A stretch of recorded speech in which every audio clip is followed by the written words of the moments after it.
Remixados tiene hoy nuevamente, como lo prometimos, la visita de nuestro querido Pedro Roth, fotógrafo, artista plástico. Es la exposición esencial que ya promocionamos en La Valleja 1386, porque el arte y los alimentos son tan esenciales el uno como el otro para esta vida. Pero hoy vamos a hablar de vos, Pedro, que te tenemos aquí en la línea. ¿Cómo estás? Buenas tardes.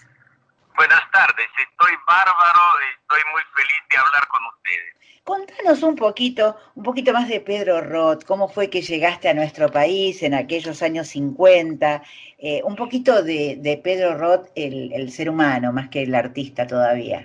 Bueno, este es mi cuarto país. Yo nací en Budapest, en Hungría, antes de la Segunda Guerra Mundial. Hace poquito acabo de cumplir 82 años y entonces primero viví en Hungría durante la guerra y mi padre lo han matado en Auschwitz. Y después de Hungría nos fuimos a vivir a Transilvania, Rumania. Desde ya te aviso que no tengo nada que ver con Dracula. Ay, qué suerte, menos mal, ya tenía ajo preparado.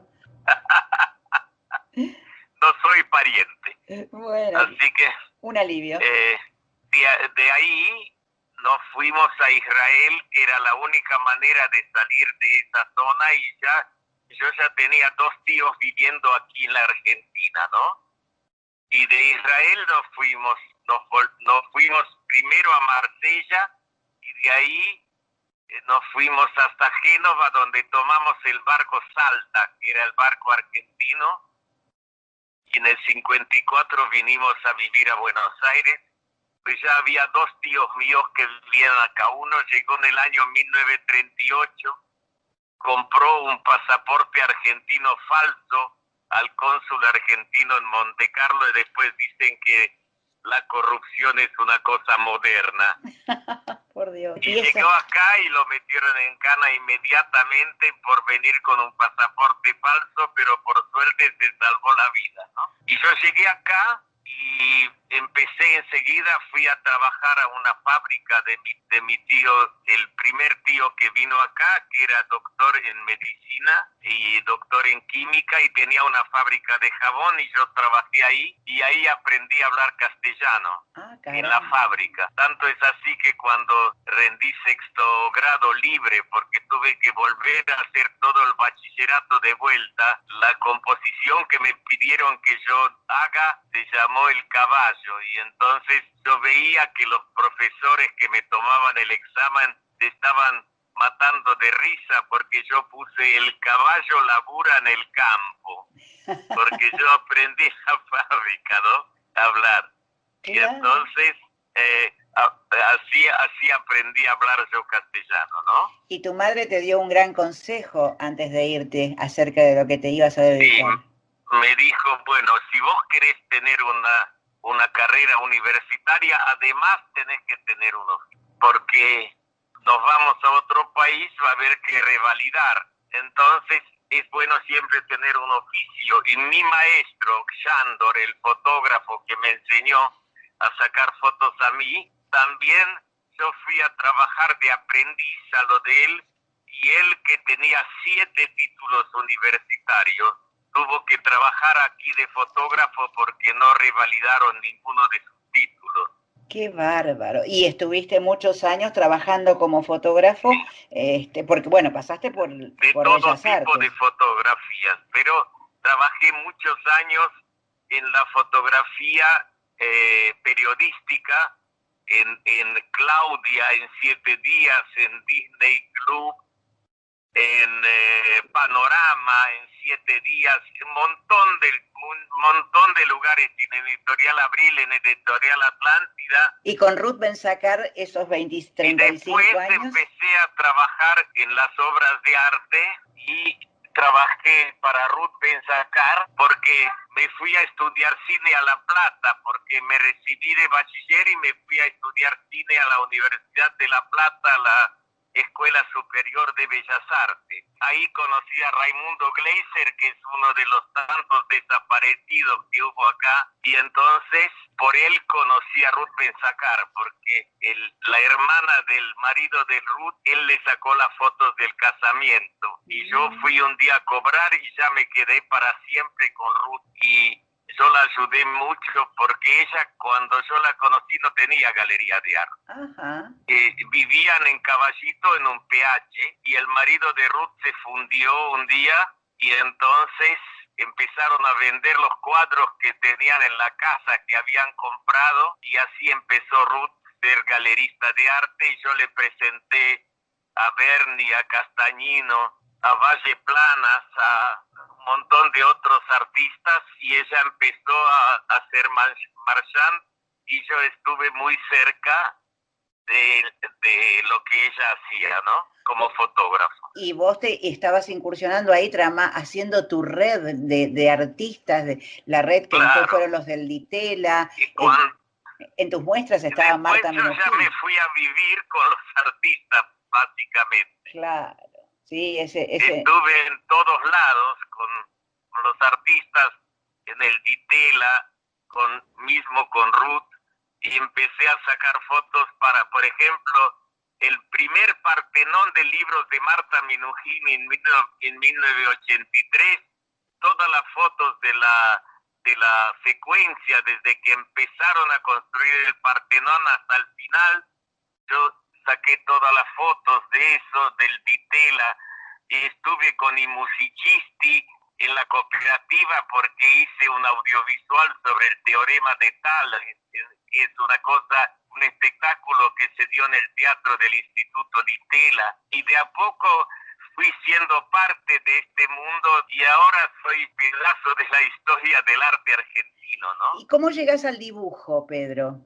Y en 1974 nos vamos a Bariloche con mi hijo Damián de vacaciones, y llovió tanto que le empecé a dibujar a él para pasar el rato, para que no se aburra, y cuando volvimos a Buenos Aires esos dibujos quedaron arriba de una mesa, y apareció Ana Inés Macadam, y entonces me dice, ¿de quién son estos dibujos? Míos. Dice, son muy buenos, hay que mostrarlos. Así fue como hice mi primera muestra a la Galería del Siglo XX, que estaba en la calle Ayacucho, entre Posadas y Libertador, que ahora es una farmacia. Y el que me hizo el prólogo de esa muestra fue Charlie Espartaco, que después se fue a trabajar con Clem, crítico de arte del diario Clarín.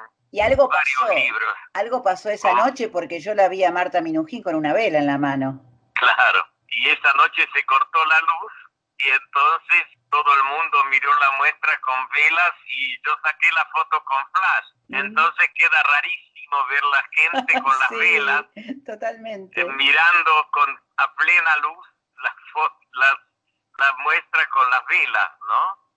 ¿Pintás tus sueños, Pedro? Yo creo que sí, porque nunca me acuerdo de mis sueños, pero como pinto en la cama, me despierto a la mañana a las 5 y me pongo a pintar en la cama. Y entonces un día voy a un jardín de infantes y le dice la maestra, dice, pregúntenle a Pedro dónde pinta. Entonces le digo, bueno, yo pinto en la cama. Entonces una nena me dice, pero vas a ensuciar todas las sábanas. Bueno, ahí está la elección de tus materiales, ¿no? Que justamente los soportes y los materiales son totalmente atípicos, según para tu método. Claro. Es poco ortodoxo. Trabajo con lapiceras de arquitecturas y tintas acrílicas. Claro. Y si mancho la cama es poquito, no es mucho. No me retes, Bueno, no te voy a retar por hoy. ¿Sos una persona muy observadora? Soy muy curioso. Estoy haciendo una película sobre Buenos Aires, una aventura geométrica sobre Buenos Aires, porque yo soy un tipo muy observador de la ciudad. Me encanta mirar, me encanta la historia de esta ciudad, y yo me siento porteño total, más que ninguna otra cosa. Según como dijera alguien, sos el último representante de la bohemia de Buenos Aires, de aquellos años 60 y pico, ¿no? Y sí, bueno, después hicimos un colectivo de artistas, Pierre Cantamesa, Juliano Borovio y Federico Peralta Ramos y yo, y a veces Loti Inchaufe participaba también. Prácticamente convivíamos con toda esa gente y realmente quedó fantástico esa cosa y éramos marginales totales. Qué maravilla. Hacíamos muestras en lugares donde nadie hacía, así que lo del supermercado viene de ahí. Claro. Hicimos muestras en el Palacio de las Aguas Corrientes, en todos lados. Vos recién hablabas de que te gusta la historia y tenés una anécdota muy sabrosa en Berlín. ¿Nos la podrías contar? Bueno, yo me llamo Pedro Roth y entonces Roth significa rojo. Y fui a Potsdam, al Saint-Souci, al palacio de Federico el Grande, y ahí me enteré de dónde viene mi apellido.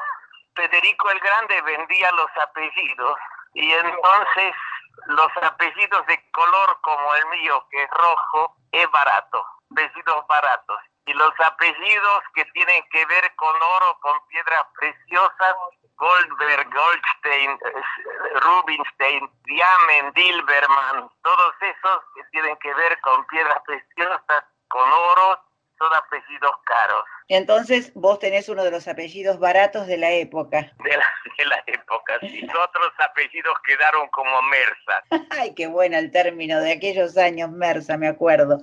Pero... porque hoy fotografié justamente unos originales de Landru. Entonces el que inventó lo de Mersa fue Landru, sí. Así que me acuerdo perfectamente. Pedro, yo quisiera que fueras vos quien cierre esta nota dándote las gracias además por haberte prestado gentilmente a estar un ratito con nosotros.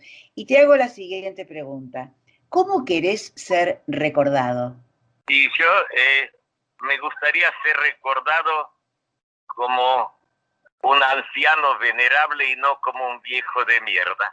Ah, bueno, literal, este es Pedro Roth, es nuestro Pedro Roth y ojalá lo tengamos por mucho tiempo más. Gracias, Pedro, gracias por estar en Remixados. Muchas gracias y cuando quieras me llamás y seguimos charlando. Con mucho gusto, hasta pronto. ¿Y qué tal con este personaje de Buenos Aires? Que yo les voy a contar algo así al pasar. La nota estaba pautada para salir a una determinada hora que él puso, pero cuando lo llamo estaba dentro de un taxi, ¿sí? Bueno, comenzamos a conversar y después me entero, cuando hablamos con posterioridad, que él llegó a destino, pero el señor del taxi tardó en cobrarle porque estaba escuchando lo que él estaba hablando. Dijo: señor, tengo una persona ilustre. Entonces, la última parte de la conversación, él está caminando, bajando del auto para sentarse con unas personas que tenía que reunirse. Y me dice que él camina 50 cuadras por día, se mantiene totalmente activo y tiene una salud perfecta. Así que, bueno, quería contarles esto porque Pedro Roth es un personaje y se gana el cariño de todo el entorno. Daniel Santoro lo decía en un documental, el artista plástico, que una vez que uno entra en la esfera de Pedro Roth ya no puede salir de dentro.